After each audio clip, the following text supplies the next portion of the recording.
नमस्कार साथियों, मैं नितेश विधि संगम क्लासेस से आप सभी का स्वागत करता हूं। दोस्तों, इसके पहले का जो क्लास था वो जो मेंटेनेंस से संबंधित जो हमने पहला लेक्चर दिया था, पार्ट 1 कर वीडियोस जो हमने प्रोवाइड किया था, उसमें कुछ कॉन्सेप्ट थे और इसके अलावा कुछ सुप्रीम कोर्ट के निर्णय भी थे। तो आशा है कि वो क्लास आप लोगों को समझ में बेहतर तरीके से आया होगा।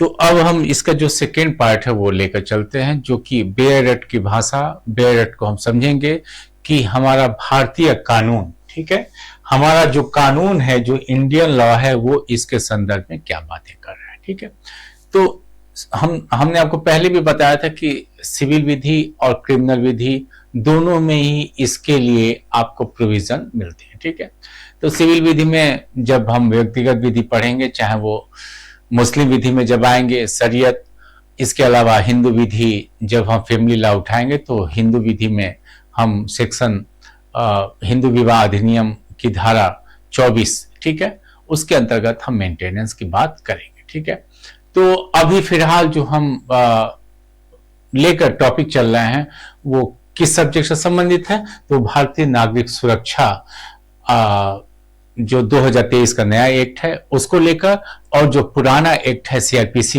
1973 उसको लेकर हम चल रहे हैं। ठीक है, तो इसकी जो धाराएं हैं नए वाले अधिनियम की वो 144 से 147 और पुराने वाले का 125 से 128। ठीक है, चैप्टर 10, और इसका जो चैप्टर था वो क्या था, चैप्टर 9 था। ठीक है, तो ये चीजें हम लोग लेकर फिलहाल के क्लास में हम लोग इस बात को यहां पर डिस्कस करेंगे। ठीक है, तो अब आते हैं इसके बेयर एक्ट की भाषा को। तो बेयर एक्ट की भाषा अगर हम देखें तो इसका जो प्रोविजन है, ठीक है, यह अध्याय 9 पुराने वाले एक्ट का है, और यहीं पर ये हमने मेंशन कर दिया चैप्टर 10, ये 125 है पुराने वाले एक्ट की धारा पहली, और इसकी जो पहली धारा है वो कौन सा है, 144।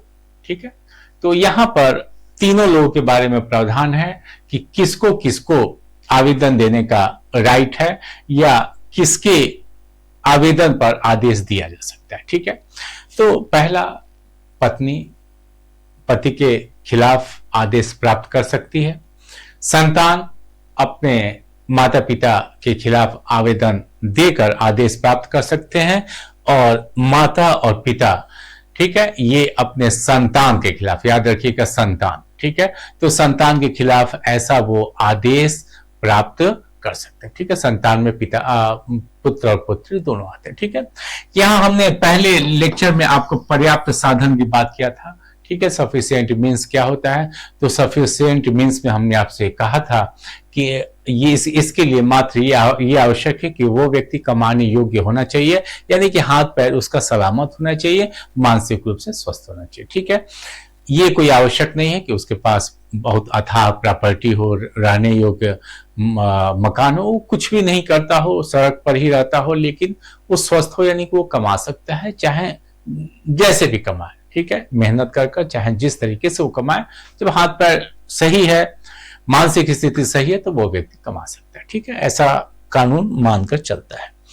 इसके अलावा हमने ये भी आपसे कहा था कि अपनी पत्नी का जो अपना भरण पोषण करने में क्या है, अनेबल टू मेंटेन हरसेल्फ, यानी कि अपने आप को भरण पोषण करने के लिए क्या होना चाहिए, असमर्थ होना चाहिए पत्नी का। यह भी आपसे हमने कहा था कि असमर्थता जो होती है, ठीक है, असमर्थता के लिए आवश्यक नहीं कि पत्नी आपकी बहुत योग्य हो, उसके पास जॉब के तमाम अपॉर्चुनिटी हो, फिर भी वो नहीं करना चाहती है, इससे कोर्ट को कोई मतलब नहीं। कोर्ट ये कहता है कि जो विवाह में जो कॉन्सेप्ट है विवाह का, वो ये है कि पति कमा कर लाए। ठीक है भाई, जो हमारे यहाँ जो विवाह की धारा है मित्रों, विवाह की धारा में एक ही बात है, या जो ये भरण पोषण या मेंटेनेंस की जो बातें हैं, इसके पीछे कॉन्सेप्ट मेन ये है कि अगर आपने किसी स्त्री के साथ आपने विवाह किया है, स्त्री के साथ विवाह किया, तो याद रखिए उस स्त्री को मेंटेनेंस देने का काम आपका है, उसके रोटी कपड़ा मकान ये व्यवस्था करने का काम पति का है, ठीक है। और पत्नी का एकमात्र दायित्व है, अगर वो उसे मेंटेनेंस प्राप्त करना है तो पत्नी का एकमात्र उसका कर्तव्य है कि वो अपना चरित्र, वो अपना कैरेक्टर क्या रखे, सही रखे। अगर उसका कैरेक्टर सही नहीं है, अगर वो अन्य पुरुषों के साथ वो सामान्य तौर पर संबंध रखती है, एक आध बार से कोई मतलब नहीं है, एक आध बार अगर किसी पुरुष के साथ वो इंटेंगल हो गई तो इससे बहुत ज्यादा फर्क पड़ने वाला नहीं। कोर्ट ये देखता है कि इन जनरल उसका चरित्र क्या है, इन जनरल उसका कैरेक्टर क्या है, ठीक है। अगर उसका कैरेक्टर गंदा है, वो औरत अपने कैरेक्टर को अन्य पुरुषों के समक्ष दूषित करती है, ठीक है, तो फिर वो इस जो मेंटेनेंस है इसके लिए वो फिर अपना जो अधिकार है वो खो बैठेगी। कोर्ट के नजर से और समाज के नजर से और खासतौर से ये विवाह नामक संस्था के नजर से वो अपना अधिकार क्या कर बैठेगी, खो बैठेगी। अब उसे अधिकार वो मिलने वाला नहीं है, ठीक है। तो ये यहां पर पत्नी के बारे में है कि पत्नी अपना भरण पोषण करने में क्या है, असमर्थ है, ठीक है। दूसरा पॉइंट ये है कि जो लेजिटमेट या इलेजिटमेट जो माइनर होते हैं, माइनर चाइल्ड, ठीक है, उनके बारे में बात हुआ। यानी कि धर्मज कौन होते हैं, जो आपके विधिता पत्नी से जो बच्चा उत्पन्न होता है वो क्या होता है, लेजिटिमेट या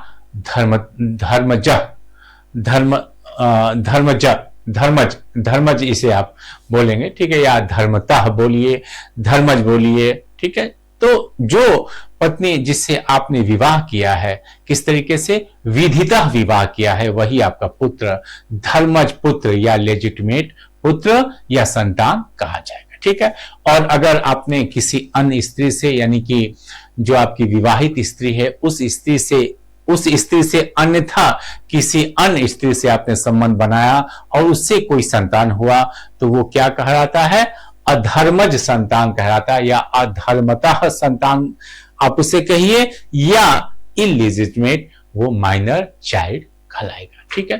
तो ऐसे बच्चों को चाहे वो धर्मज हो या अधर्मज हो, ठीक है, यानी कि वो विधिता पत्नी द्वारा पैदा हुआ हो या विधिता विवाह न किए हुए किसी अन्य स्त्री से वो पुत्र पैदा हुआ हो या पुत्री पैदा हुई हो, तो वो भी अपने पिता से, यानी कि जिस भाई विवाहित के लिए तो पिता है ही वो, ठीक है, विवाहित पत्नी से उत्पन्न पुत्र के लिए तो पिता है ही। इसके अलावा अगर उसकी मां ने उस पुरुष के साथ संबंध स्थापित कर फिर आपको पैदा किया है, तो उस पुरुष से वो बच्चा अपना अधिकार प्राप्त कर सकता है या अपना मेंटेनेंस का दावा कर सकता है, ठीक है।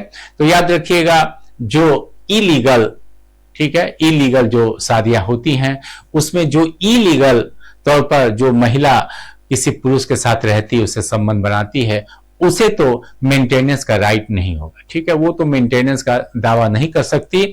लेकिन याद रखिएगा, अगर उस महिला से कोई संतान पैदा हुआ हो, तो वो संतान, वो भले ही अधर्मज हो, वो संतान क्या कर सकता है, वो प्राप्त कर सकता है क्या, भरण पोषण या मेंटेनेंस, रोटी कपड़ा मकान, अपना जो भी खर्चा वर्चा हो, ठीक है, स्कूलिंग सब कुछ वो अपने पिता से प्राप्त कर सकता है, ठीक है मित्रों। तो यहां पर ये अपनी अधर्मज या अवयस्क संतान का, चाहे वो विवाहित हो या ना हो, ठीक है। यहां पर देखिए, पहली बात तो शब्द क्या होना चाहिए, अवयस्क, एक तो माइनर होना चाहिए, और माइनर भी अगर वो विवाहित है तब भी अपने पिता से ही प्राप्त करेगा, अगर अविवाहित है तब तो अपने पिता से प्राप्त करेगा ही करेगा, ठीक है। तो यहां पर विवाहित होना और ना होना ये कोई मतलब नहीं है। मतलब क्या है, मतलब आपका अवयस्क या माइनर होना चाहिए, ठीक है। माइनर आप हैं तो विवाहित और अविवाहित का कोई मतलब नहीं रह जाता है, ठीक है। हाँ, फिर इनके लिए भी वही एक शर्त है, क्या होना, असमर्थ होना। किस लिए, अपना स्वयं का भरण पोषण करने के लिए इनको भी क्या होना चाहिए, असमर्थ होना चाहिए, ठीक है। यहां पर यह बात दिया है। इसके अलावा अपनी धर्मज या अधर्म संतान का जो विवाहित पुत्री नहीं, ये सिर्फ पुत्री के बारे में बात किया है, ठीक है, जो विवाहित पुत्री नहीं है, ठीक है। अगर मान लीजिए कोई आपकी पुत्री है, ठीक है, पुत्री है और उसका आपने विवाह नहीं किया है, वो अवयस्क है, ठीक है, या वो वयस्क है और अपना स्वयं का भरण पोषण वो प्राप्त नहीं कर सकती है, तो उस पुत्री का भी दायित्व पिता का ही रहेगा, ठीक है। जहां ऐसी संतान की से शारीरिक या मानसिक, यानी कि कुल मिलाकर अगर वो पुत्र है और पुत्री है, याद रखना पुत्र और पुत्री है, ठीक है, और वो अविवाहित है, और अगर पुत्र है और वो विवाहित या अविवाहित दोनों ही स्थिति है, ठीक है, तो पहली तो आवश्यकता ये थी, हमने आपसे कहा था कि माइनर है तो टोटल जिम्मेदारी किसी की चली जाएगी, पिता की, क्योंकि माइनर अपना स्वयं का भरण पोषण करने में क्या होता है, असमर्थ होता है।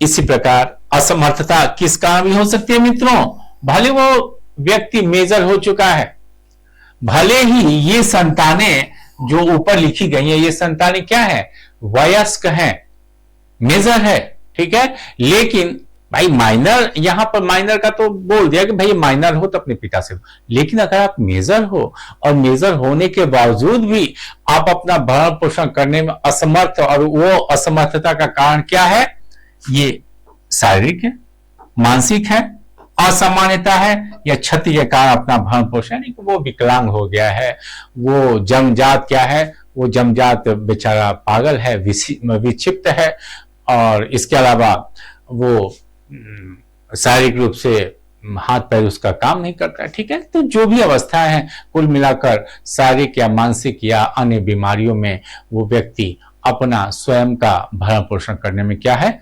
असमर्थ है, ठीक है। तो इसको हम लोग देखेंगे। अब यहाँ पर पुत्री के बारे में हमने यहाँ पर मेंशन किया है कि जो विवाहित पुत्री, याद रखिएगा कि अगर पुत्री की आपने शादी नहीं किया है, अगर वो पुत्री अविवाहित है, तब तो ये जैसे पुत्र पर लागू होता है ऐसे ही दोनों आपके जो प्रोविजन है ये पुत्री पर भी लागू होता है। लेकिन अगर आपने पुत्री की शादी कर दिया है, याद रखना, अगर आपने पुत्री की क्या कर दिया है, मैरिज कर दिया, उसे शादी कर दिया, तो उस पुत्री यानी कि आपकी जो पुत्री है जो विवाहिता हो गई है, उसकी जिम्मेदारी किसकी चली जाएगी, वो उसके पतिदेव की चली जाएगी, ठीक है। अगर आपकी पुत्री विवाहिता हो गई है तो उसकी जिम्मेदारी किसकी चली जाएगी, पतिदेव की। लेकिन याद रखना एक कॉन्सेप्ट और यहां पर दिमाग में, कि अगर वो पुत्री माइनर है, वो पुत्री क्या है, वो पुत्री अवयस्क है और उसकी आपने शादी कर दिया है, अवयस्क है उसकी शादी कर दिया है, तो प्राथमिक जिम्मेदारी तो उसके पतिदेव की ही रहेगी, ठीक है। प्राथमिक जिम्मेदारी तो उसके पतिदेव की ही रहेगी।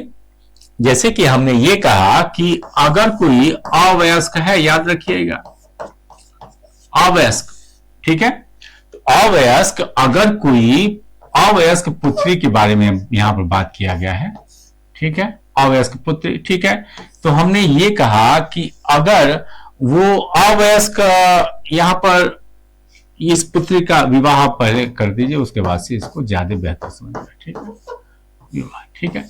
तो अवयस्क पुत्री का आपने विवाह कर दिया है, ठीक है, तो प्राथमिक जो जिम्मेदारी रहेगी वो किसकी रहेगी, वो इनके पतिदेव की रहेगी, ठीक है। प्राथमिक जिम्मेदारी किसकी रहेगी, पति की रहेगी, पति की रहेगी। लेकिन अगर ये पति असमर्थ है, ठीक है मित्रों, अगर ये पति असमर्थ है, याद रखना यहां पर पुत्री क्या है, ये अवयस्क है लेकिन इसका विवाह कर दिया गया, ठीक है। प्राथमिक जिम्मेदारी किसकी है, पतिदेव की है। लेकिन अगर ये पतिदेव असमर्थ हैं, किसके लिए, भरण पोषण देने के लिए,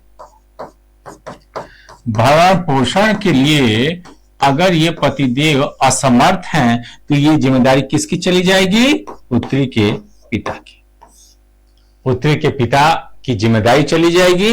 लेकिन ये जिम्मेदारी कब तक रहेगी मित्रों, वयस्कता तक, वयस्क होने तक,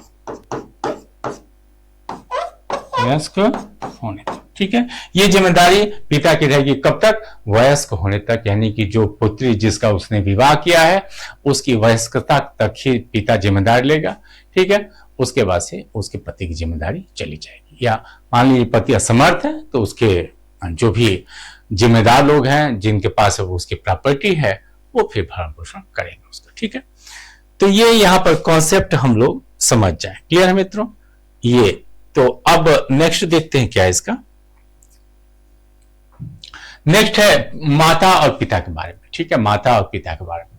तो माता और पिता के बारे में, अपने पिता या माता जो अपना भरण पोषण करने में क्या है, असमर्थ है। ठीक है, यानी कि आपके अपने पिता या माता जो अपना भरण पोषण करने में असमर्थ हैं, आपसे वो क्या मांग सकते हैं, मेंटेनेंस मांग सकते हैं, और इसके लिए कोर्ट में वो आवेदन दे सकते हैं। ठीक है, तो अपने पिता या माता जो अपना भरण पोषण करने में असमर्थ हैं, ये भी एक कैटेगरी में आते हैं जो अपनी संतान से ऐसा मांग सकते हैं। ठीक है, संतान के अंतर्गत हमने पहले ही कहा था कि इसके अंतर्गत दोनों आएंगे। ठीक है, इसके अंतर्गत दोनों आएंगे, इसके अंतर्गत पुत्र भी आएगा, याद रखना, और इसके अंतर्गत कौन आएगा, पुत्री भी आएगी, दोनों आएंगे। ठीक है, पुत्र और पुत्री दोनों आएंगे। इवन अगर मान लीजिए आपकी एक मात्र पुत्री है और वो क्या हो गई है, विवाहिता हो गई है। ठीक है, पुत्र किसी का असमर्थ है माता पिता का भरण पोषण करने के लिए, तो विवाहिता पुत्री पर भी ये दायित्व डाला जा सकता है। पुत्री ये कहने से बच नहीं सकती कि भाई हम तो अब दूसरे घर के हो गए, हमारी जिम्मेदारी खत्म। नहीं भाई, आपकी जिम्मेदारी खत्म नहीं हो गई है। ठीक है, ये पुत्री को भी अगर वो विवाहिता है, ठीक है, अविवाहित है तब तो कोई बात नहीं, अगर वो अविवाहिता है, दूसरे घर में चली गई है, तब पर भी उस पर यह दायित्व लादा जा सकता है। केस कौन सा, एक केस था विजय वर्सेस काशीराव का। ठीक है, तो विजय वर्सेस काशीराव यहां पर लिख लीजिए कहीं। ठीक है, ये केस था कौन सा, विजय वर्सेस काशीराव। ठीक है, काशीराव। इस केस में स्पष्ट रूप से कोर्ट ने क्या कहा कि विवाहिता पुत्री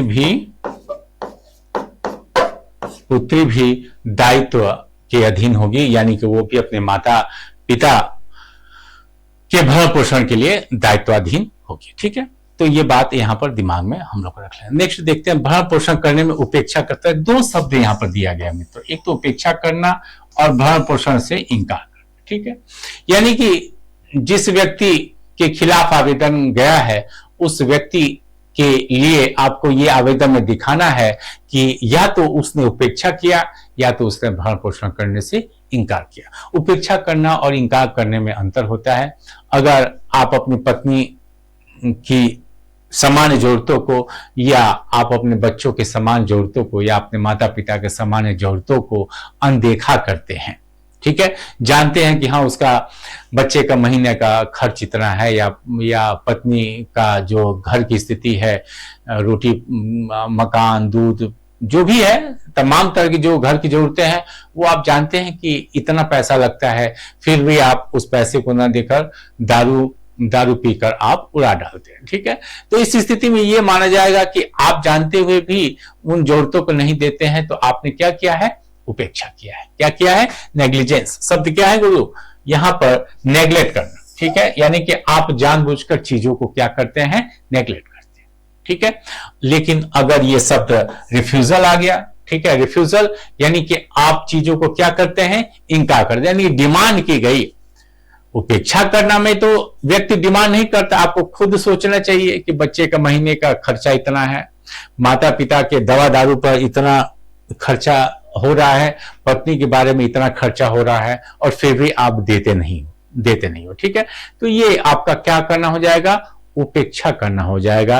और अगर डिमांड की गई, अगर आपसे कहा गया कि देखिए इतने महीने का खर्चा आपको देना पड़ेगा, और आप क्या कर देते हैं, एक सिरे से खारिज करते हैं कि मैं नहीं दूंगा, तो ये क्या होता है, इंकार करना। ठीक है, तो उपेक्षा और इंकार दोनों शब्दों को हम ध्यान में रखेंगे। प्रीलिम्स में भी दोनों शब्द आ सकता है और मेंस में भी दोनों शब्द ही आपको लिखना पड़ेगा। ठीक है, तो उपेक्षा करना, इंकार करता है, तो प्रथम वर्ग मजिस्ट्रेट आप किस कोर्ट में जाएंगे, यहां पर कोर्ट का नाम आपको बहुत इंपॉर्टेंट है, फर्स्ट क्लास मजिस्ट्रेट होना चाहिए। ठीक है, फर्स्ट क्लास मजिस्ट्रेट के यहां ऐसा आप आवेदन देंगे।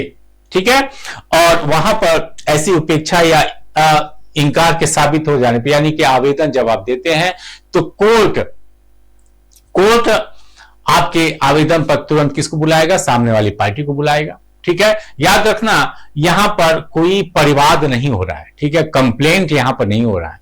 कंप्लेंट की स्थिति में वो जो पक्ष कंप्लेंट लेकर आता है, ठीक है, तो जिसे आप क्या बोलते हैं? कंप्लेनेंट बोलते हैं। तो कंप्लेनेंट की वो क्या करता है? एग्जामिन करता है, एग्जामिन करता है। उसके बाद वो दूसरे पक्ष को क्या करता है? नोटिस देता है। ठीक है, यहां पर क्या है? यहां पर आप सिंपल एक आवेदन देते हैं, एप्लीकेशन देते हैं।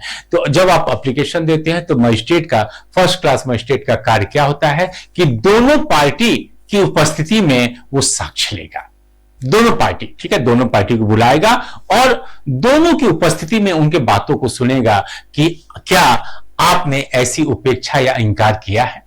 ठीक है, ऐसी उपेक्षा या इंकार करने के साबित हो जाने पर, यानी कि दोनों पार्टी के मौजूदगी में ऐसा वो देखेगा कि क्या वास्तव में उसने ऐसा उपेक्षा किया है या ऐसा उसने इंकारी की है। ठीक है, तो साबित हो जाने पर ऐसे व्यक्ति को यह डायरेक्शन दे सकता है क्या कि वह अपनी पत्नी, संतान, माता पिता के भरण पोषण के लिए ऐसे मासिक दर पर जो खर्चा होता है वो इकट्ठे, मान लीजिए अगर वो मजिस्ट्रेट इकट्ठे दिलवा देता है और कल के दिन महंगाई बढ़ जाती है, ठीक है, महंगाई बढ़ जाती है और भी खर्चे बढ़ जाते हैं, बच्चा आपका और अच्छे स्कूल में जाने गया, वहां पर फीस महंगी है, माता पिता अचानक बीमार हो गए, तो इकट्ठे दिलवाने में रिस्क होता है। महीने दर महीने क्या है कि हर एक महीने की आवश्यकताएं अलग होती हैं। ठीक है, आवश्यकताएं बढ़ भी सकती है, आवश्यकताएं घट भी सकती हैं। इस वजह से ये मासिक दर पर ही, ठीक है, यानी कि मंथली उनको एक अमाउंट दिलवाने का क्या करेगा? डायरेक्शन देगा, निर्देश देगा। ठीक है, डायरेक्शन देगा। क्लियर है? तो जिसे मजिस्ट्रेट ठीक समझे मासिक भत्ता दे सकता है और भत्ते का संदाय करने में ऐसे व्यक्तियों को मजिस्ट्रेट समय समय पर डायरेक्शन दे सकता है। ठीक, समय समय पर का अर्थ, समय समय पर अर्थ क्या? मान लीजिए आज मजिस्ट्रेट ने कहा कि इनको 20,000 रुपये महीने तुम दो, ठीक है, कल के दिन आवश्यकताएं बढ़ गई, आप उसी कोर्ट में गए और फिर उन्होंने कहा कि साहब मेरी आवश्यकताएं बढ़ गई हैं, मेरा बच्चा अब पढ़ने योग्य हो गया, उसकी स्कूलिंग की फीस, आने जाने का फीस, तमाम जरूरतें बढ़ गई हैं, अब उसके लिए इसी वजह से जैसा समय समय पर आवेदन वो पाएगा, ठीक है, उसके अनुसार वो भत्तों में क्या कर देगा? चेंजिंग कर देगा। यानी कि जो आपके भरण पोषण का जो आदेश उसने डायरेक्शन दिया है, उस डायरेक्शन में वो समय समय पर ऐसा डायरेक्शन दे सकता है, टाइम टू टाइम डायरेक्ट। ठीक है, तो ये मजिस्ट्रेट के लिए है कि मजिस्ट्रेट दोनों पक्ष को सुनने के बाद साबित हो जाने पर डायरेक्शन देगा। ऐसा डायरेक्शन वो समय समय पर अपना जो भी जैसा चेंजिंग होगा उसके अनुसार वो अपना डायरेक्शन बदलता रहेगा। ठीक है मित्रों, परंतु मजिस्ट्रेट खंड ख में निर्दिष्ट अवयस्क पुत्री के पिता को डायरेक्शन दे सकता है कि वह ऐसे समय तक भत्ता दे जब तक कि वह वयस्क नहीं हो जाती, और मजिस्ट्रेट का समाधान हो जाता है कि ऐसा अवयस्क पुत्री की यदि वह विवाहित हो, पति के पास पर्याप्त, अभी आपको हमने बताया, ठीक है, कि ऐसी कोई पुत्री जो कि अवयस्क है और उसकी क्या हो गई है, उसकी एक तो पुत्री क्या है, अवयस्क है, ठीक है, और उसकी क्या हो गई है, शादी हो गई। दोनों आवश्यकताएं, अवयस्क पुत्री होना चाहिए और प्लस उसका विवाहित होना चाहिए। ठीक है, तो अगर पति के पास पर्याप्त साधन नहीं है, याद रखना, ठीक है, अगर पति के पास पर्याप्त साधन नहीं है तो ये जिम्मेदारी कौन उठाएगा? ये जिम्मेदारी उसके पिताश्री उठाएंगे। ठीक है, आपकी पुत्री अविवाहित है, वयस्क है, अवयस्क है, इससे कोई मतलब नहीं है, अपना खुद का नहीं कर सकती भरण पोषण, तो टोटल जिम्मेदारी पिता की है। लेकिन अगर पुत्री अवयस्क है, उसकी आपने शादी किया है और उसके पति के पास भी पर्याप्त साधन नहीं है, तो ये जिम्मेदारी खुद पिता का हो जाएगा। ठीक है, पिता इसकी जिम्मेदारी उठाएंगे। परंतु यह कि मजिस्ट्रेट इस धारा के अधीन भरण पोषण करने के लिए मासिक भत्ते के संदर्भ में कार्रवाई के लंबित होने के दौरान, याद रखना कार्रवाई अभी लंबित है, अभी अंतिम आदेश नहीं हुआ है। ठीक है, अंतिम आदेश नहीं हुआ, तो ये बताइए अभी अंतिम आदेश नहीं हुआ, समय हो सकता है कि लंबा खींचे, तो क्या वो रोटी कपड़ा नहीं मिलेगा? वकील साहब का फीस कहां से आएगा? ठीक है, वकील साहब का फीस कहां से आएगा? तमाम हमने आपको पहले ही कहा कि रोज की जरूरतें हैं ना, रोज का रोटी कपड़ा मकान, रोज की आवश्यकता है, हमेशा महीने में खर्चा आपको करना पड़ेगा, महीने का खर्चा कहीं जाता नहीं है, बच्चों की फीस है, माता पिता की दवाओं का खर्च है, तमाम सब चीजें हैं, ये कहां से आएगा? तो इसके लिए कुछ नहीं साहब, इसके लिए मजिस्ट्रेट चाहे तो ऐसा कोई इंतरिम, ठीक है, इंतरिम मेंटेनेंस की भी कार्रवाई कर सकता है, ठीक है। अंतरिम भरण पोषण के लिए मासिक भत्ता, यानी कि प्रत्येक महीने आप कम से कम इतना अमाउंट दे ही दो दूसरे पार्टी को, जिससे उसकी आवश्यकताएं रुके ना या उन रुकने के कारण वो कष्ट में न पड़े, ठीक है। तो मजिस्ट्रेट उसी उचित समझे और ऐसे व्यक्ति को उसका संदाय करने के लिए समय समय पर ऐसा डायरेक्शन दे सकता है। समय समय पर जानबूझकर लिखा गया, पहले ही हमने कहा समय समय की जरूरतें समय समय के अनुसार ही बढ़ती और घटती रहती है, ठीक है। तो उसके अकॉर्डिंग वो बढ़ाएगा घटाएगा, जैसी आवश्यकता रहेंगी उसके अनुसार वो समय समय पर वो डायरेक्शन देता रहेगा। क्लियर है? परंतु यह कि दूसरे परंतु के अधीन अंतरिम भरण पोषण के लिए मासिक भत्ते और कार्रवाई के वजह का कोई आवेदन, ऐसे आवेदन की सूचना, यानी कि व्यक्ति पर जब तामील हो गया है, याद रखना तामील की तारीख से, ठीक है, यानी कि अगर आवेदन पत्नी ने दिया है तो पति पर तामील होगा, अगर माता पिता ने दिया है तो संतान पर तामील होगा, अगर ये संतानों ने दिया है, ठीक है, चाहे वो धर्मज हो या अधर्मज हो, तो किस पर होगा? वो आपके पिता पर होगा, ठीक है, पिता पर, यानी कि संतान के पिता पर ये तामील। तो जिस दिन तामील हो गई उस तामील के 60 दिन के अंदर वो देखेगा मजिस्ट्रेट की क्या उन्होंने दिया, यानी कि 60 दिन के भीतर आप जो डायरेक्शन उसका पालन करो, ठीक है। जिस दिन आपको ऐसे आदेश की तामील हो गई उस दिन से 60 दिन के भीतर ऐसा जो आवेदन है वो निपटाया जाएगा, ठीक है, आवेदन निपटाया जाएगा। क्लियर है?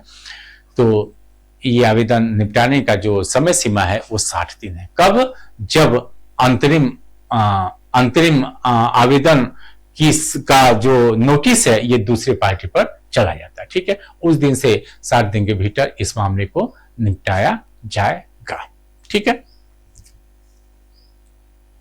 स्पष्टीकरण दिया है इस अध्याय के प्रयोजन के लिए अवयस्क का अर्थ यहाँ पर समझाया गया, ठीक है।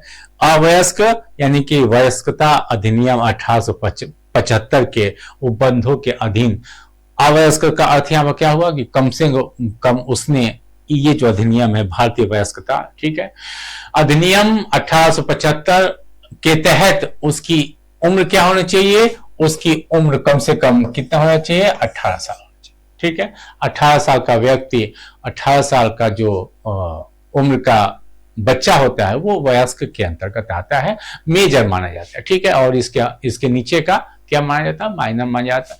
लेकिन अगर वार्ड कोर्ट कहने का कि ऐसा कोई व्यक्ति जिसे कोर्ट ने, याद रखिएगा, ऐसा कोई व्यक्ति जिसे कोर्ट ने क्या किया है यहां पर, अगर किसी व्यक्ति को, यहां पर दिमाग में रख लीजिए, न्यायालय ने क्या आपको कर दिया है? संरक्षक घोषित कर दिया है।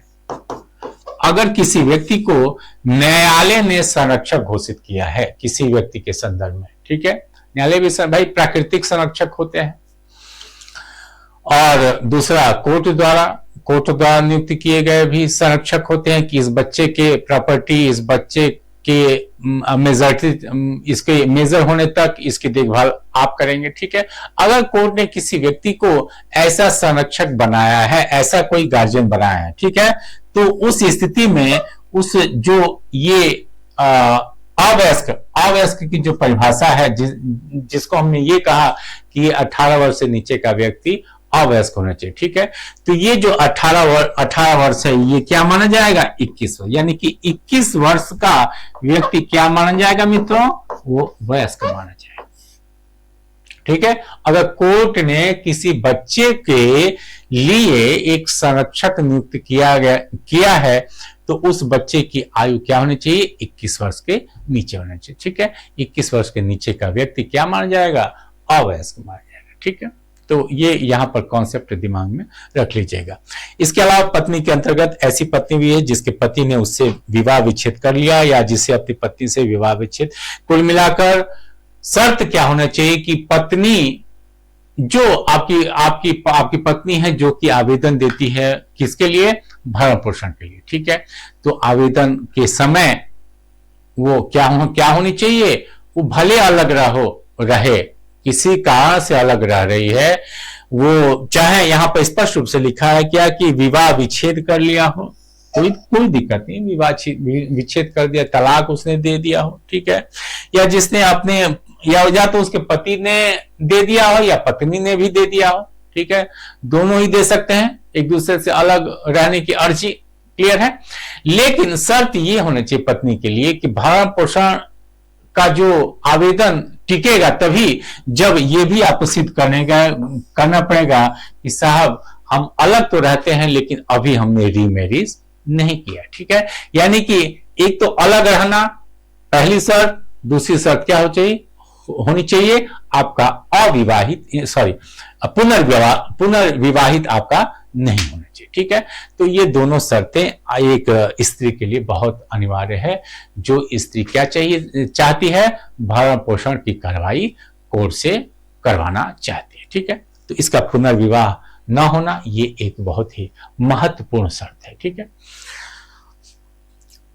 नेक्स्ट देखिए, भरण पोषण या अंतरिम भरण पोषण के लिए ऐसा कोई भत्ता या कार्रवाई के लिए व्यय आदेश की तारीख, ठीक है। कार्रवाई के लिए व्यय आदेश की तारीख से या यदि ऐसा आदेश दिया जाता है तो यथा स्थिति, ठीक है।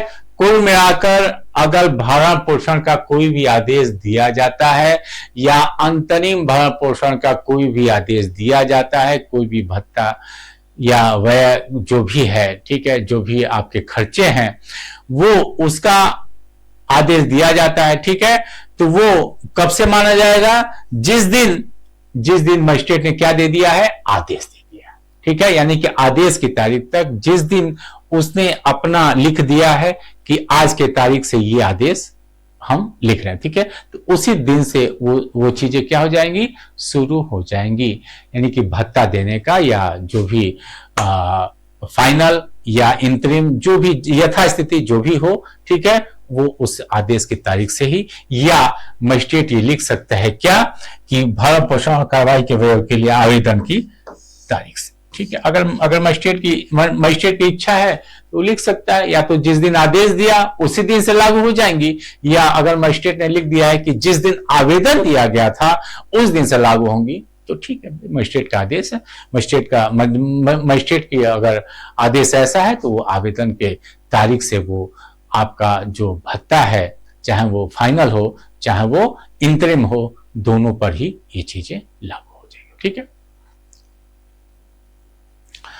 यदि कोई व्यक्ति जिसे आदेश दिया गया उस आदेश का अनुपालन करने में पर्याप्त कारण, ठीक है, यानी कि अगर आप पतिदेव हैं, आपको आदेश दिया गया है कि भैया आप अपनी पत्नी को दो खर्चा, आप पिता हैं, आपके संतान के आवेदन पर आपको आदेश दिया गया है, तो अगर आपके पास सफिशिएंट ग्राउंड रहेगा कि साहब इस महीने न देने का पर्याप्त कारण रहा था, हमारा एक्सीडेंट हो गया, हम बीमार पड़ गए, 20 दिन हॉस्पिटल में थे, हॉस्पिटल के खर्चे अलग हो गए, मेरे तमाम सब चीजें आपको दिखाना पड़ेगा, या मेरी जॉब थी, वो जॉब मेरी छूट गई, अचानक से एक्सीडेंट हो गया, हाथ पैर टूट गया, कोई पर्याप्त कारण आप दिखाइए, तभी कोर्ट आपको राहत देगा, ठीक है। अगर आपके पास पर्याप्त कारण है उस महीने का भरण पोषण ना देने का या आगे आने वाले महीनों का भरण पोषण ना देने का, आपके पास कोई कारण है, तब तो उस कारण पर कोर्ट कंसीडर करेगा। नहीं तो अगर असफल रहता है पर्याप्त कारण के बिना, तो उस आदेश के प्रत्येक भंग के लिए मजिस्ट्रेट ऐसी रकम वारंट जारी कर सकता है। याद रखना, प्रत्येक भंग के लिए, यानी प्रत्येक महीने के भंग के लिए, क्योंकि मासिक भत्ता क्या है, वो मंथली है, ठीक है। तो हर एक महीने के भंग के लिए वो क्या कर सकता है, वारंट जारी कर सकता है। किस प्रकार से, जिस रीति से फाइन वसूला जाता है। फाइन का अर्थ क्या, फाइन का अर्थ ये है कि जैसे कि फाइन वसूलने का तरीका क्या है, आपके जो भी मूवेबल इमूवेबल प्रॉपर्टी है उसकी कुर्की हो सकती है, उसको बेचा जा सकता है कुर्क और बेचकर, और ये जो भरण पोषण है इसको वसूला जा सकता है, ठीक है। तो वो बंधित है और उस प्रत्येक मास के ना चुकाए जाने की स्थिति में, ठीक है, ऐसे व्यक्ति को यानी कि प्रत्येक प्रत्येक महीने के लिए, यानी कि अगर आपने एक महीने का उल्लंघन किया है तो एक मास का आपको क्या मिलेगा, सादा या कठोर कारावास। सादा या कठोर, ठीक है, याद रखिएगा ये सादा कारावास सिर्फ नहीं रहेगा, मजिस्ट्रेट के ऊपर है, सादा भी कर सकता है और कठोर भी कर सकता है, ठीक है। तो अवधि के लिए अथवा यदि वह उससे पूर्व चुका दिया जाता है तो यहां पर लिखा है कारावास, ठीक है। तो इस कारावास में दोनों शामिल होगा, कौन कौन, सादा भी शामिल हो सकता है, कोई दिक्कत नहीं है, और प्लस कठोर भी शामिल हो सकता है, ठीक है। दोनों सादा और कठोर दोनों इसके अंतर्गत शामिल होगा, ठीक है। एक महीने का, या आपने मान लीजिए आपको जेल में डाल दिया गया एक महीने के लिए और 10 दिन पहले या 15 दिन पहले आप पैसा चुका देते हैं, पूरे महीने का छोड़ दिया जाएगा, आपको कोई दिक्कत नहीं। जबरदस्ती जेल में रखने का कोई आपको दंडित नहीं किया जा रहा है। हमने आपको पहले ही कहा था कि यहाँ पर जो उद्देश्य है वो कोई दंडित करने का उद्देश्य नहीं, एक दबाव देने का कि व्यक्ति की स्वतंत्रता बहुत कुछ होती है, तो अगर वो स्वतंत्रता नहीं खोना चाहता है तो वो कहीं से लाकर देगा ही देगा, ठीक है, देगा ही देगा, अगर उसके पास पहले कहा था कि पर्याप्त कारण नहीं है तो, ठीक है। अगर पर्याप्त कारण है तब तो कोर्ट, जब तक भाई कोर्ट भी क्या करेगा, अगर आपका हाथी पैर टूट गया, बीमारी पड़ गई तो कोर्ट कैसे वसूलेगा, ठीक है। लेकिन पर्याप्त कारण के बिना आप नहीं देते हैं तो कोर्ट कहेगा ठीक है इस महीने का आप नहीं दिया, चलिए एक महीने के लिए जेल ही आप रहिए, ठीक है, और उसके पहले आप चुका देते हैं तो ठीक है। और याद रखना, लेकिन ये ऐसा नहीं है कि आप कहिए कि चलो भैया एक महीने बचे, एक महीने हम जेल में रहेंगे, 2 महीने बचे, जो हम कुछ नहीं साहब, वो आपसे वसूला ही जाएगा, ठीक है। आपकी संपत्ति पर वो चार्ज हो जाएगा, आपकी संपत्ति पर, याद रखना, ठीक है। आपकी संपत्ति से कोर्ट वसूलेगी। जुर्माना पहले कहा था कि जो जुर्माने का तरीका है, जुर्माना वसूलने का तरीका है वारंट द्वारा, वो तरीका कोर्ट अपना लेगी, आपको जेल में भी डालेगी और कुर्की उर्की भी करवा देगी चाहिए, ठीक है। तो दोनों कार्रवाई आपके विरुद्ध हो सकती है, परंतु इस धारा के अधीन देय किसी रकम की वसूली के लिए कोई वारंट तब तक जारी नहीं किया जाए जब तक यहां पर 1 वर्ष, ये बहुत इंपॉर्टेंट है, 1 वर्ष की अवधि के अंदर न्यायालय में, ठीक है। यानी कि जिस दिन आपका बकाया हुआ, ठीक है, भरण पोषण का आदेश मिल गया और जिस दिन ड्यू डेट हुआ कि आप इस तारीख तक चुका दीजिए, उस तारीख तक आपने नहीं चुकाया, भरण पोषण आपने नहीं दिया, ठीक है, भरण पोषण नहीं दिया, तो उसके 1 वर्ष के अंदर ही आपको कोर्ट से आवेदन करना पड़ेगा, याद रखिए, ठीक है। यानी कि जब आपका बकाया हो अपने पतिदेव पर, जिस दिन बकाया हो गया, जिस दिन ड्यू डेट है, उस ड्यू डेट से 1 वर्ष के अंदर आपको न्यायालय का दरवाजा खटखटाना होगा। अगर आप न्यायालय का दरवाजा खटखटाते नहीं हैं तो अब आपको भरण पोषण मिलने वाला नहीं। ठीक भी है कि अब ये भाई भरण पोषण किस लिए है, आपकी जरूरतों के लिए ना, ये थोड़ी नहीं कि चलो फिक्स हो गया कि अब चलो भले पतिदेव 10 साल तक नहीं देंगे, 10 साल का पैसा कहीं गया तो नहीं है, ऐसा कुछ कॉन्सेप्ट यहां पर नहीं होने वाला, ठीक है। जरूरतें हैं, जब आपको ही जरूरतें हैं तो कोर्ट क्या मतलब है, ठीक है। तो यही 1 साल बहुत दे दिया आपके लिए कि जिस दिन ड्यू डेट है उसके 1 वर्ष के अंदर ये आपका लिमिटेशन दे दिया, ठीक है। 1 वर्ष के अंतर्गत आपको क्या करना पड़ेगा, आवेदन देना पड़ेगा, भैया पैसा वैसा नहीं दे रहे हैं, आपने आदेश तो दे दिया, ठीक है, तो आपको आवेदन 1 वर्ष के अंदर ही आपको देना होगा, क्लियर है। परंतु यह कि ऐसा व्यक्ति इस शर्त पर भरण पोषण करने की प्रस्थापना करता है कि उसकी पत्नी उसके साथ रहे, हाँ भाई क्यों नहीं, उसके साथ रहे और वह पति के साथ रहने से इनकार करती तो ऐसा मजिस्ट्रेट उसके द्वारा कथित इनकार के किन्हीं आधारों पर विचार कर सकता है और ऐसी प्रस्थापना किए जाने पर वह इस धारा के अधीन आदेश दे सकता है। यदि उधर उसका समाधान हो जाता है तो न्यायालय, कुल मिलाकर देखिए भाई दोनों साथ में रह रहे हैं, ठीक है, दोनों में साथ रहे, कोई मतभेद हो गया, ठीक है भाई, पतिदेव कहते हैं कि भाई चलिए मेरे साथ रहे, अलग रहने का कारण क्या है, ठीक है भाई, कोर्ट द्वारा विवाह विच्छेद हुआ नहीं है, ये अलग रह रहे हैं महारानी और कह रहे हैं कि मुझे भरण पोषण चाहिए, तो भरण पोषण हम आप मेरे साथ रहिए, क्या दिक्कत है, आपके जो भी जरूरतें हैं उसको हम पूरा करने को रेडी है, कोर्ट में ये पतिदेव कह सकते हैं, ठीक है, कि जो भी जरूरतें हैं महोदय हम उसको देने को तैयार हैं। अभी कोई लीगली तो हम लोग अलग है नहीं, ठीक है, ये अलग रह रही हमसे, वो बात अलग है, तो साथ रहें, चलें, जो भी आपस में मतभेद हैं उसको हम लोग दूर कर लेंगे, और फिर साथ रहे, रोटी कपड़ा मकान, इनके बच्चों की जो भी जरूरतें हैं वो हम पूरा करेंगे। ठीक है, तो उस स्थिति में वो स्त्री अगर इंकार करती है, ठीक है, वो इंकार करती है कौन? महिला इंकार करती है, तो उस महिला के इंकारी के ग्राउंड को भी कौन देखेगा? मजिस्ट्रेट देखेगा। ठीक है, मजिस्ट्रेट उससे पूछ सकता है कि तुम्हारे अलग रहने का कारण क्या है, क्यों नहीं साथ इसके साथ रहना तुम चाहती हो। ठीक है, तो पत्नी तमाम बातें बता सकती है कि साहब ये अपने लिविंग में किसी और के साथ रहते हैं, या ये नपुंसक हैं। ठीक है, तमाम तक, या ये क्रूरता करते हैं, कुछ भी जो आपके अलग रहने का पर्याप्त कारण है। ठीक है, तो अलग रहने के पर्याप्त कारण पर कोर्ट विचार कर सकता है कि आखिरकार पति इसके साथ ऐसा क्या करता है कि ये स्त्री अलग रहती है। ठीक है, तो कई चीजें, नपुंसकता आप दिखा सकती है। ठीक है, आप ये दिखा सकती हैं कि ये क्रूरता करता है, ये आप दिखा सकती हैं कि ये लिविंग में किसी और के साथ रहता है। ठीक है, तो तमाम तरह की चीजें आप दिखा सकते हैं, जिसके आधार पर कोर्ट इसको कंसीडर करेगा कि हाँ भाई, ये पर्याप्त ग्राउंड है क्या? अलग रहने का। अब मान लीजिए यहां पर अगर हम बात करते हैं मुस्लिम के बारे में, ठीक है, अगर हम किसी मुस्लिम के बारे में बात करते हैं मित्रों, ठीक है, तो मुस्लिम को क्या है? कम से कम 4 विवाह कर सकते हैं।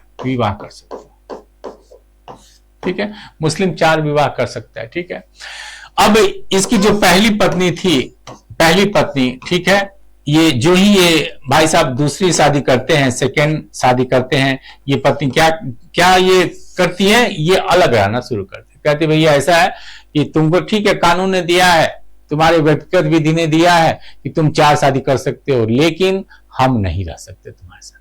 ठीक है, जिस दिन तुम दूसरी शादी करोगे उस दिन से हम अलग रहेंगे, या अगर वो दूसरी शादी कर लाता है तो अलग रहने लगती है। तो अब 125 के अंतर्गत ये क्या हो जाएगा? सॉरी, 125 या नए वाले जो अधिनियम उसकी धारा 144 के अंतर्गत ये उसका पर्याप्त कारण हो सकता है। ठीक है, वो उसका एक आधार हो सकता है, एक ग्राउंड हो सकता है। वो ग्राउंड क्या हो सकता है? वो न्याय संगत आधार, यानी कि ये जो इनका मुस्लिम द्वारा 4 शादी करने पर जो पहली पत्नी नाराज हो जाती है और अलग रहती है, ये उसका क्या हो जाएगा? ये न्याय संगत आधार होता है। ठीक है, ये उनका न्याय संगत आधार हो जाएगा। वो कोर्ट उसे परमिशन दे देगी, किसके लिए? भरण पोषण के लिए। भैया ऐसा है कि वो नहीं रहना चाहती है, आप 4 शादी करो, आपको कानून ने कहा, लेकिन पहली पत्नी जो कि उससे खफा है, उसको अलग रहने का ये न्याय संगत आधार है, आप उसका भरण पोषण अलग रूप में करो। ठीक है, स्पष्टीकरण जो हमने कहा कि न्याय संगत आधार क्या क्या हो सकता है, तो एक आधार तो यहीं पर दे दिया है। ठीक है, आधार क्या? यदि पति ने किसी अन्य स्त्री से विवाह कर लिया है और वो रखैल रखता है, ठीक है, रखैल रखता है, तो उस स्थिति में क्या हो जाएगा? वो उसके साथ न रहने का पर्याप्त आधार होगा। ठीक है, या अगर वो मुस्लिम है, पहले हमने आपसे कहा था कि अगर वो क्या है? मुस्लिम है, ठीक है, तो वो अगर दूसरी शादी करता है, तीसरी शादी करता है, तो अन्य स्त्री उसके साथ नहीं रहने का उसको एक न्याय संगत आधार मिल जाएगा। ठीक है,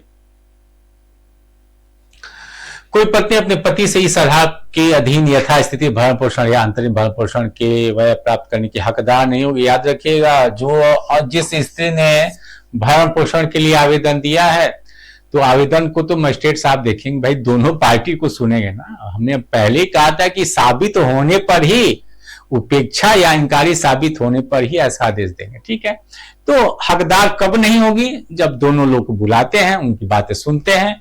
ठीक है, तो अब यहां पर क्लियर ये होता है कि भैया वो स्त्री किस में रह रही है? अडल्ट्री में रही है, वो जारता में रह रही है। ठीक है, जारता में रह रही है, अथवा वो पर्याप्त कारण के बिना अपने पति के साथ रहने से इंकार करती है। ठीक है, तीसरा ग्राउंड क्या है? यदि वे पारस्परिक सहमति से पृथक रह रहे हैं तो।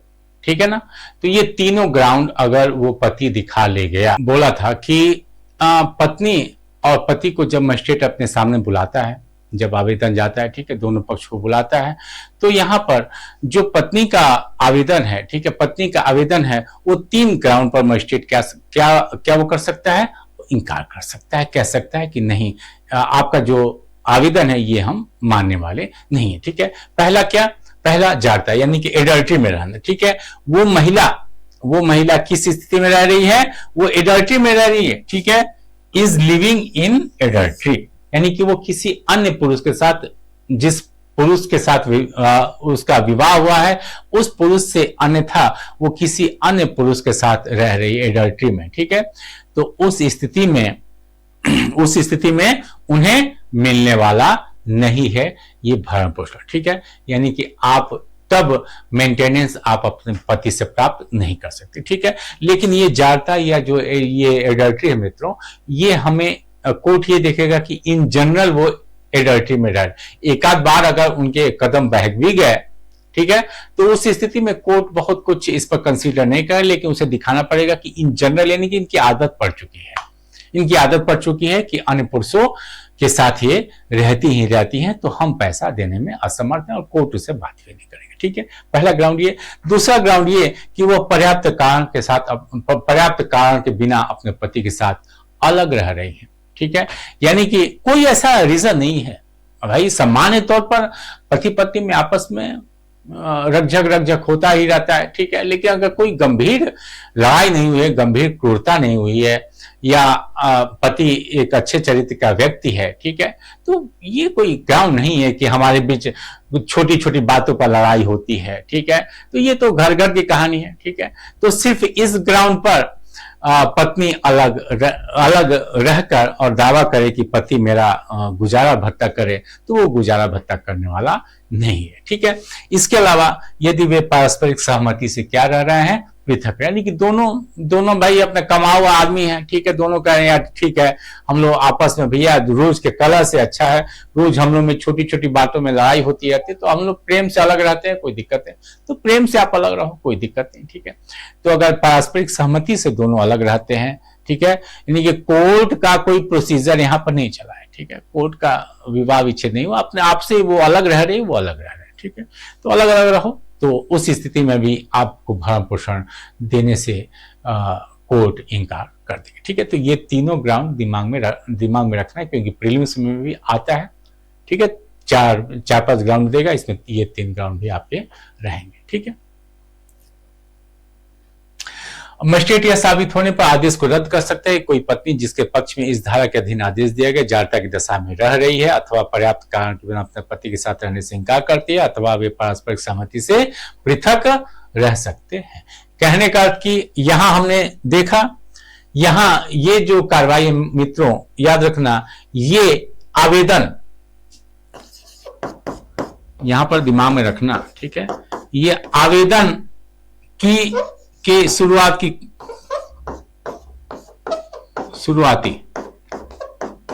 ठीक है, ये जो प्रश्न है 4, ठीक है, ये आवेदन के शुरुआत की बात है, ठीक है। जब आवेदन पढ़ता है तो पति साबित होने के पहले, क्या इंकारी या उपेक्षा साबित करने के पहले ये ग्राउंड रख सकता है, यानी कि आवेदन इनका क्या हो जाएगा, पहले ही रिजेक्ट हो जाएगा, ठीक है।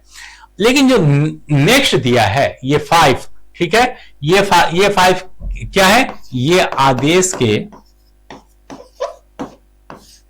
के बाद का है, ठीक है, ये आदेश के बाद, यानी कि वो उसने आदेश दे दिया है पति को कि तुम दो, ठीक है, लेकिन बाद में ये साबित कौन करता है, बाद में आवेदन द्वारा पति ऐसा मजिस्ट्रेट के समक्ष बोल सकता है, कह सकता है आवेदन के माध्यम से कि सर जो मजिस्ट्रेट यह साबित होने पर आदेश को रद्द कर सकता है, ठीक है। आदेश यानी कि वो आदेश दे दिया, उस आदेश को रद्द करने की बात हो रही है, ठीक है। तो ये आदेश के बाद की स्थिति है, याद रखना, ठीक है। तो मजिस्ट्रेट यह साबित होने पर अपने पूर्व आदेश, जो आदेश उसने जारी कर दिया, उस आदेश को रद्द कर सकता है। फिर वही तीनों चीजें आप साबित कर दीजिए। पहली क्या, जानता कि भैया पैसा तो हम दे रहे हैं, लेकिन ये महारानी किसी अन्य के साथ मटरगस्ती कर रही हैं, ठीक है।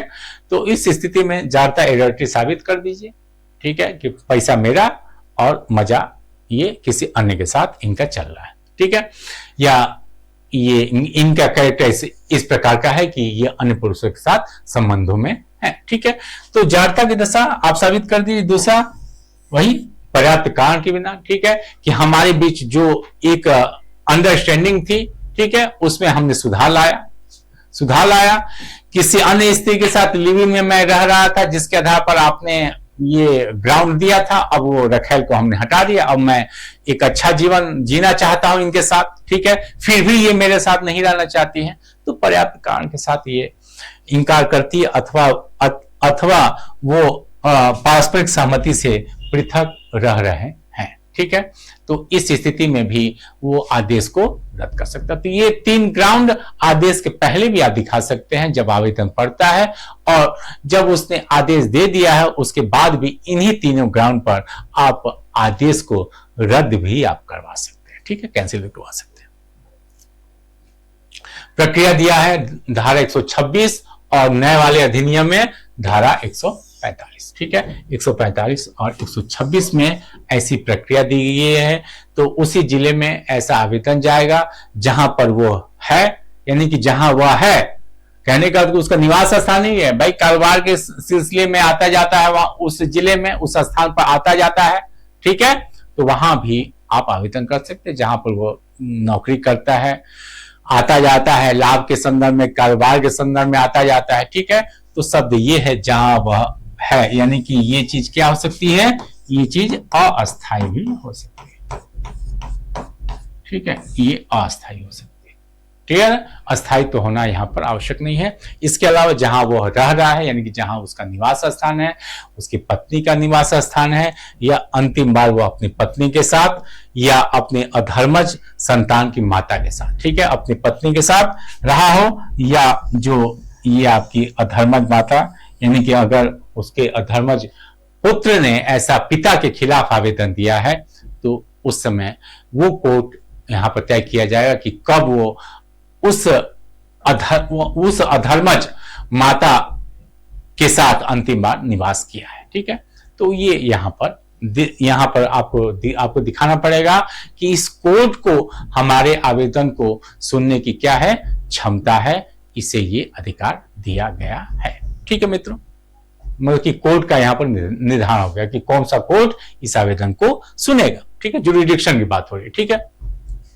ऐसी कार्रवाई में सब साक्ष्य ऐसे व्यक्ति की उपस्थिति में, ठीक है, कुल मिलाकर उस व्यक्ति की उपस्थिति में ही ये सुना जाएगा, ठीक है, जिस व्यक्ति के खिलाफ आवेदन पड़ा है, या इसके अलावा चूंकि छोटा मामला है उसके पर्सनल अपीयरेंस से उसे छूट भी कोर्ट दे सकता है, ठीक है, व्यक्तिगत हाजिरी से अभिमुक्ति भी मिल जाएगी। तो उस स्थिति में प्लीडर की उपस्थिति में ऐसा कोई भी आदेश दिया जाएगा, ठीक है।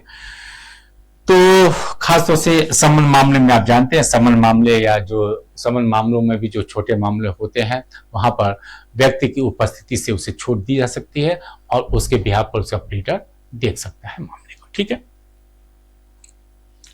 परंतु यदि मजिस्ट्रेट का समाधान हो जाता कि ऐसा व्यक्ति स्थापना तामील से जानबूझकर बच रहा है, ठीक है, यानी कि जिस व्यक्ति के खिलाफ आवेदन है वो जानबूझकर नोटिस नहीं ले रहा है, समन को नहीं ले रहा है, ठीक है, अथवा न्यायालय में हाजिर होने से जानबूझकर उपेक्षा कर रहा है, ठीक है, मतलब कि उसी को एकदम हल्के में ले रहा है, ठीक है, आवेदन होगा, हम कोर्ट में नहीं आएंगे, हम समन नहीं लेंगे, कोई बात नहीं, मत लो भाई, क्या दिक्कत, ठीक है। तो यहां पर एक्स पार्टी के रूप में वो सुनने के लिए, यानी कि वो सिर्फ पत्नी के आवेदन पर ही, भाई सामान्य तौर पर क्या है कि दोनों पक्षों को सुना जाना चाहिए, लेकिन वो महोदय नहीं आ रहे हैं, तो चलिए भाई आपके हम आवेदन पर आपको हम सुनेंगे, ठीक है। तो उस आधार पर वो एक पक्षीय रूप से, यानी सिर्फ पत्नी के आवेदन पर, यानी कि दूसरा पार्टी जब आ ही नहीं रहा तो वो करेगा क्या, ठीक है, एक पक्षीय रूप में सुनेगा, ठीक है। और ऐसा दिया गया कोई भी आदेश उसकी तारीख से 3 मास के अंदर दिए गए आवेदन पर दर्शित करने के, यानी कि जब उसने आदेश दे दिया है, एक्स पार्टी आदेश दे दिया है, एक्स पार्टी आदेश दे दिया है मजिस्ट्रेट ने, ठीक है, कि जाओ भैया, ठीक है, मत आओ, ठीक है। अब जिसने आदेश दिया उसके 3 माह के अंदर वो महोदय दौड़ाएंगे, लेकिन याद रखना 3 माह के अंदर उनको आना पड़ेगा, ठीक है, नहीं तो उसे क्या कर देगा, वो फाइनल कर देगा, जो एक्स पार्टी आदेश है उसको वो फाइनल कर देगा, ठीक है। तो लिहाजा आप जब आदेश दिया गया उसके 3 माह के अंदर आप आइए दौड़े दौड़े महोदय, ऐसा हम कोई जानबूझ कर नहीं किए या हमको सम्मन मिला ही नहीं, तमाम अच्छे कारण दिखाई, न आने का कारण मेरी तबीयत खराब होना था, ठीक है, एक्सीडेंट हो गया, तमाम अच्छे कारण आपके पास होंगे, ठीक है। तो वो अच्छे कारण आइए और फिर कोर्ट में बताइए, कोर्ट जो भी खर्चा बर्चा दूसरे पार्टी का हुआ है, ठीक है, वो अपना दे लेकर और फिर उसको क्या कर देगा, अपास्त कर देगा, ठीक है, उसे क्या करेगा, अपास्त कर देगा। क्लियर है। एक्स पार्टी जो ऑर्डर है उसको वो क्या कर देगा, कैंसिल कर देगा, ठीक है ना। धारा 125 के आवेदन पर कार्रवाई करने में न्यायालय को शक्ति होगी कि वह खर्चों के बारे में ऐसा आदेश दे, यानी कि जो भी खर्चा वर्चा हुआ है, ठीक है, वकील साहब का खर्चा, ये खर्चा वो खर्चा, भाई भरण पोषण का आदेश अलग है और पार्टी ने दिखा दिया कि भाई ये वकील साहब का खर्चा था कागज वगज में और तब आने जाने में जो तमाम खर्चे हमने पड़ोसी से उधार लिया था वो कौन दिलवाएगा, ठीक है। कोर्ट उसके बारे में भी आपको व्यवस्था कर सकता है, वो दूसरी पार्टी को कह सकता है कि भाई गरीब आदमी कहाँ से लाएगा, अब तुमने महीना तो देने को तय कर लिया लेकिन वकील साहब का जो एक्स्ट्रा खर्चा आने जाने में, जो होटल में उसने स्टे किया, सब तमाम खर्चे कहाँ से आएंगे, वो सभी खर्चे वो चाहेगा तो उस पार्टी से वो दिलवा सकता है, ठीक है। खर्चों के बारे में भी वो दिलवा सकती है। भत्ते में परिवर्तन 127 में मजिस्ट्रेट भत्तों में कभी परिवर्तन कर सकता है, ठीक है। जो भी अलाउंस है उसे वो क्या कर सकता है, अल्टर कर सकता है, ठीक है। तो धारा 125 के अंतर्गत भरण पोषण और अंतरिम भरण पोषण दोनों के बारे में, यहाँ पर दोनों के बारे में वो क्या क्या कर सकता है, वो कोई भी चेंजिंग जो उस परिस्थिति में हो सकता है कर सकता है, ठीक है। तो मासिक यथा पत्नी, संतान, माता पिता के लिए देने उसी धारा के अधीन किसी व्यक्ति की उपस्थिति तब्दीली साबित हो रही, यानी कि परिस्थितियों में भाई तब यहाँ पर तब्दीली हो गई है, साफ बात, तब्दीली साबित कर दो भैया, महंगाई बढ़ गई है, कहां से होगा, दाल महंगा, तेल महंगा, सब कुछ महंगा, गैस सिलेंडर महंगा, बच्चे की फीस महंगी, महंगाई तो इतना है, इतने में नहीं जैसा गुजारा चल रहा है, व्यवस्था और कुछ करवाइए, ठीक है। तो यहाँ पर परिस्थितियों में अगर कोई तब्दीली हो गई है, ठीक है, बच्चा अब हायर एजुकेशन में चला गया है, अब कहां से विदेश पढ़ना चाहता है, कहां से खर्चा आएगा, ठीक है। तो तमाम तरह के खर्चे आप दिखा सकते हैं, यानी परिस्थितियों में क्या हो गया, परिवर्तन हो गया। जो जब आपने ऐसा आदेश दिया था भरण पोषण का कि इतना महीना दिया गया, अब वो दूना हमारा खर्चा हो रहा है, तो कहां से आएगा, ठीक है, दीजिए भैया, आवेदन दीजिए, ठीक है। परिस्थितियों में तब्दीली होने पर मजिस्ट्रेट भरण पोषण या अंतिम भरण पोषण के भत्ते में कोई भी चेंजिंग कर सकता है, ठीक है। या जिस व्यक्ति को आपने आदेश दिया उसका जॉब चला गया, जॉब ढूंढने में भी दिक्कत हो रही है, उसका एक्सीडेंट हो गया, वो खुद बीमार पड़ गया, अब कहां से पैसा आएगा, ठीक है। तो भत्तों में कुछ कमी के लिए ही वो आवेदन दे सकता है, ठीक है। पत्नी बढ़ाने के लिए कह सकती है, पति घटाने के लिए कह सकता है। तो दोनों पार्टी अपना अपना आवेदन दे सकते हैं कि परिस्थितियों में क्या हो गया, परिवर्तन हो गया है, ठीक है। अब जहां मजिस्ट्रेट को यह प्रतीत होता है कि धारा 125 का दिन दिया या कोई आदेश किसी सक्षम सिविल न्यायालय के किसी विनिश्चय, ठीक है, कि परिणाम स्वरूप रद्द या संप्रवर्तित किया जाना चाहिए। भाई मामला दोनों तरफ चल रहा है, सिविल कोर्ट में भी चल रहा है, ठीक है, और क्रिमिनल कोर्ट में भी चल रहा है, दोनों कोर्ट में ऐसा कार्रवाई चल रही है। तो याद रखना, हमने आपसे पहले कहा था कि सिविल कोर्ट का जो आदेश है वो क्या कर जाएगा, प्रिवील कर जाएगा, ठीक है, प्रिवील कर जाएगा। तो जो भी एडजस्टमेंट है वो किया जाएगा, यानी कि सिविल कोर्ट के निर्णय के आधार पर ही ये मजिस्ट्रेट उस आदेश को, पहले के आदेश को रद्द कर सकता है या उसमें कोई परिवर्तन कर सकता है, ठीक है। तो ये याद रखना, सिविल कोर्ट का जो आदेश है, ठीक है, या सिविल कोर्ट का जो भी विनिश्चय है वो क्या कर जाएगा, प्रिवील कर जाएगा। क्लियर है मित्रों। जहां धारा 125 का अधीन कोई आदेश ऐसी स्त्री के पक्ष में जिसके पति ने उससे विवाह विच्छेद करे, जिसने अपने पति से विवाह, वहां मजिस्ट्रेट समाधान हो जाता है कि उस स्त्री ने ऐसे विवाह विच्छेद किया, यानी कि कुल मिलाकर बाद में भी वो दिखा सकता है कि ऐसा है कि उसने क्या कर लिया है, शादी कर लिया, अब आप रद्द करिए, हो चुका जितना हमने पैसा दिया था, ठीक है, अब उसने क्या कर लिया है, पुनः विवाह कर लिया है तो पुनः विवाह की तारीख से वो रद्द कर देगा। ठीक है, जिस दिन उसने पुनः विवाह किया है उस तारीख के बाद भरण पोषण का कोई भी आदेश लागू नहीं रह जाएगा। ठीक है, उस स्त्री के पति ने उससे विवाह विच्छेद कर लिया और पूरी धनराशि, यानी कि कोई उनके बीच अपना कस्टम है, आपसी सहमति है, ठीक है, आपस में सहमत दोनों हो गए कि ठीक है भैया, तमाम देखते हैं बड़े बड़े क्रिकेटर और तमाम ऐसे लोगों के बारे में मिलता है कि इतना करोड़ या इतना अरब आपस में लेन देन हुआ, ठीक है, मेंटेनेंस के नाम पर लिया, तो आपस में बड़े लोगों में इस प्रकार के समझौते होते रहते हैं। ठीक है, या उनके बीच कोई ऐसी कस्टमरी कोई है, कस्टम्स है दोनों परिवारों के बीच में, ठीक है, आपस में लेन देन होता है। ठीक है, या स्वयं विधि यानी कि उनका पर्सनल लॉ के अंतर्गत ऐसा कोई व्यवस्था है कि जिसमें विवाह विच्छेद पर इतना पैसा उनको देना पड़ेगा। ठीक है, वो देंगे तो ठीक है, अगर ऐसी कोई व्यवस्था है तो फिर हम उस चीज को मजिस्ट्रेट क्या कर देगा, रद्द कर देगा अपने भरण पोषण के आदेश पर। ठीक है, याद रखना यहाँ स्वयं विधि में अगर मुस्लिम विधि है, ठीक है, मुस्लिम विधि के अंतर्गत ये जो मुस्लिम विधि है, ठीक है, मुस्लिम विधि के अंतर्गत दो प्रकार के भत्ते यहाँ पर हमको देने को मिलते हैं। एक तो मेहर, ठीक है, इसके अलावा उनके इद्दत की अवधि तक जो वो देते हैं। ठीक है, इद्दत, ठीक है, तो ये जो दोनों चीजें हैं, ठीक है, इद्दत के दौरान दिया गया पैसा या मेहर के दौरान दिया गया पैसा इसके अंतर्गत आता नहीं है। ठीक है, ये आप नहीं कह सकते कि मेहर में तो हमने दे ही दिया, कुछ नहीं चाहिए, ये दायित्व अलग है, वो दायित्व अलग है। ठीक है ना, चलिए,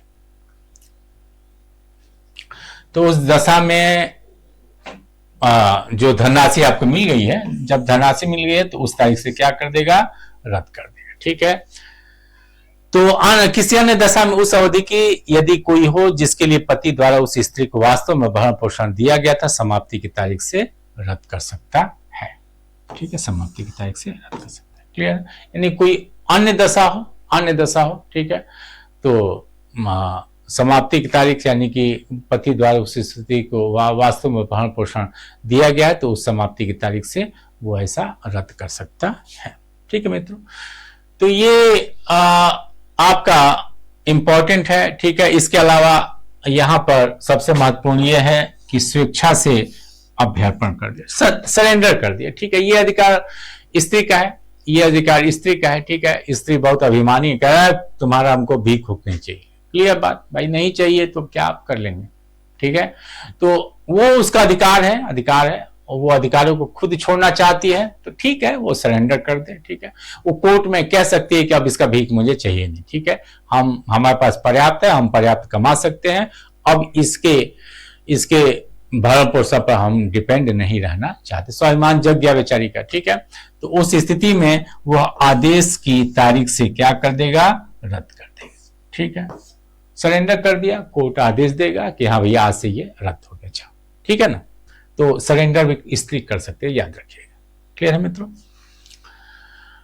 तो अंतरिम कोई मासिक भत्ता आदेश वसूली के डिग्री के समय कुल मिलाकर चीजें वही है। आपको मेन चीज हमने बता दिया। ठीक है, क्लास बहुत ही लंबा हो रहा है। ठीक है, और 128 लास्ट इसको देख लीजिएगा, उसमें क्या है 147। ठीक है, अंतिम धारा, सॉरी, तो अंतिम धारा ये भी है 147 और इसकी अंतिम धारा क्या है 128। ठीक है, 144 से 147 और 125 से 128। ठीक है, तो ये इसकी प्रति जो है वो निःशुल्क दी जाएगी, तमाम सब बातें लिखी गई हैं। तो ये क्लास बहुत लंबा हो गया है और जो इंपॉर्टेंट चीजें थी वो आपको हमने बता दिया। ठीक है मित्रों, तो आशा है कि ये क्लास आपके लिए उपयोगी साबित होगी। अब एक नए चैप्टर और नए टॉपिक के साथ फिर हम अगले क्लास में आपसे रूबरू होंगे। ठीक है मित्रों, तब तक के लिए हमें आज्ञा प्रदान करें। बहुत बहुत धन्यवाद।